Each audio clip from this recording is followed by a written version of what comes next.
just too much fun. See all that brown and black stuff? That's all dead moss. That moss killer really did a good job of kicking its butt.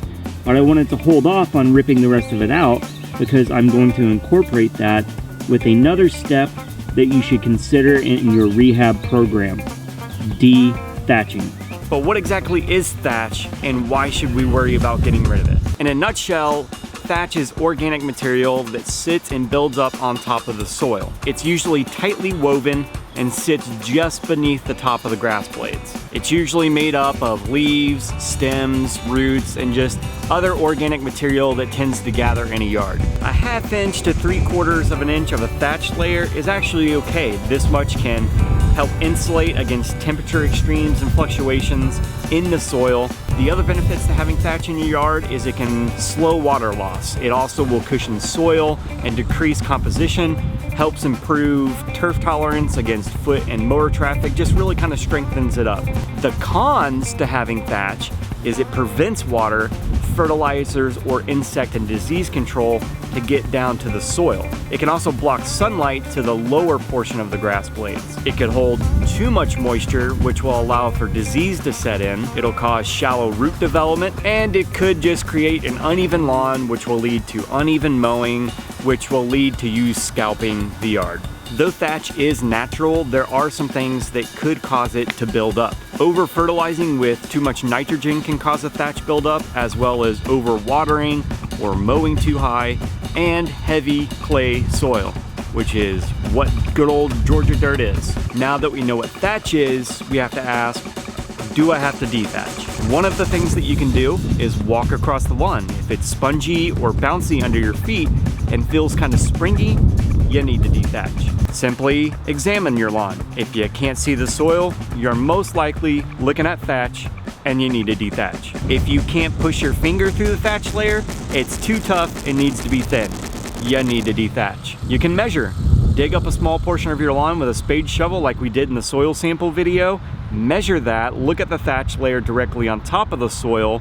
If it's thicker than 3/4 of an inch, you need to dethatch. For smaller yards with less than an inch of thatch, you can use a specialized rake, like this one.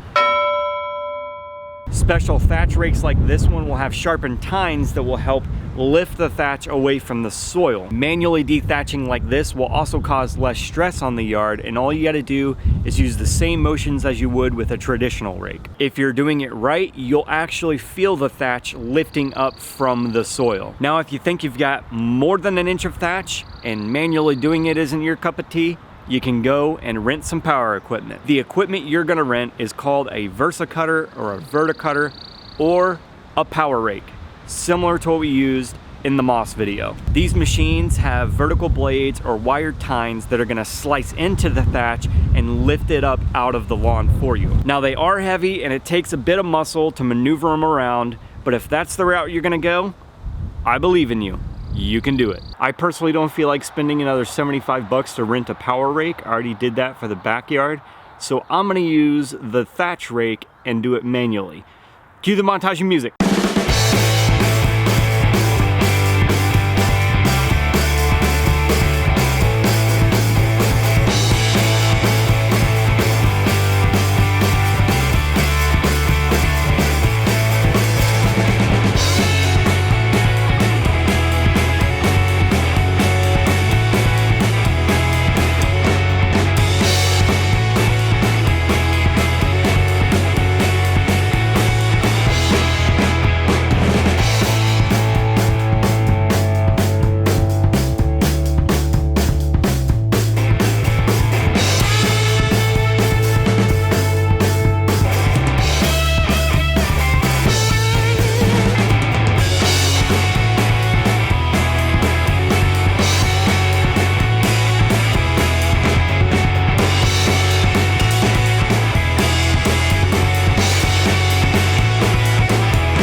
probably can't tell much on camera, but I see a very big difference in the yard after dethatching it. I see the soil level and the yard just looks cleaner and looks like it can breathe better. The lawn's gonna look pretty beat up after you've dethatched it. Just make sure to water it so that it can recover, and also make sure to rake and remove any of the thatch that you pulled out. You can either compost this so you can use it for mulch later, or like me, I just bagged it up and threw it away. If you made bare spots in the yard, just note where they are and reseed those spots later on. A couple of other quick little tips when you're going to dethatch. If you have sprinkler heads or you have termite bait stations or other hidden objects like that, mark where they're at so that you don't accidentally destroy them in the process. When using a thatch rake, you don't have to manhandle it. You just use it like you would a normal rake. The sharpened tines will dig into that thatch for you and pull up off the soil, and then you just have to simply pull that thatch off and dispose of it however you choose. So that's it. That's all there is to dethatching. A walk in the park, or a walk in the lawn. Probably a walk in the lawn. A power rake is most certainly quicker and easier, but I found it somewhat therapeutic to do this manually. Guess I'm weird like that. Now, if your thatch is pretty mild, plug aerating might be enough. Aerating will dethatch the lawn for you when the plugs are removed, and it'll also avoid creating bare spots in your yard. That's probably the method that I'm gonna use for the backyard. I'm pretty sure I hit and covered everything when it comes to dethatching. I'm sure there's something that I missed, and if you have more questions, leave them in the comments section below, or shoot our customer service staff an email, or pick up the phone and give them a call. I hope you found the video helpful. Hit the thumbs up if you did. Please subscribe to the channel by clicking this button, and also you can click this playlist to see all of the other videos that we've done in the series so far. I'm having tons of fun doing this for you. I hope you're learning, and I hope you'll continue to follow along with me as I do my own lawn care. And as always, thanks for watching.